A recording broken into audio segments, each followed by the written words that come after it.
বাঙালি বাড়িতে কিন্তু রাজমা হয়ে গিয়েছে। রাজমা আমাদের ভিতরে একটু কমই রান্না হয়, তো আজকে আমি ট্রাই করেছি রাজমা।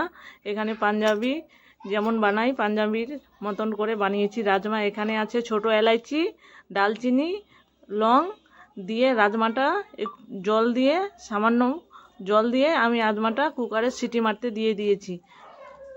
এই যে আমাদের কুকারে সিটি মেরে দিয়েছে, ভালোই আমি কয়েকটা সিটি মেরে নিয়েছিলাম, 4-5টা, ভালো করে যেন রাজমাটা সিদ্ধ হয়ে যায়। এখানে নিয়ে নিয়েছি আমি লঙ্কা কুচি, পেঁয়াজ কুচি নিয়ে ভালো করে নাড়াচাড়া করেছি।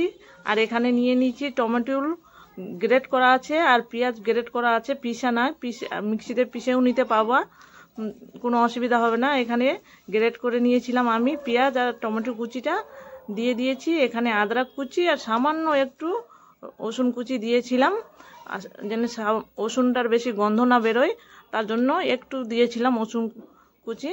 আর এখানে এই যে রাজমাটা আমার কুকারে সিটি মেরে নিয়েছিলাম, সুন্দর হয়ে গেছিলো। এখানে আছে ধনিয়া পাউডার আর সামান্য একটু জিরা পাউডার দিয়েছিলাম, আর শুকনো লঙ্কা পাউডার দিয়ে মশলাটা ভালো করে একদম নাড়াচাড়া করে নিয়েছি। নাড়াচাড়া করে আর যে কুকারে রাজমাটা সিদ্ধ করে রেখেছিলাম, ওটা আমি উপর থেকে আবার ঢেলে দিয়েছি।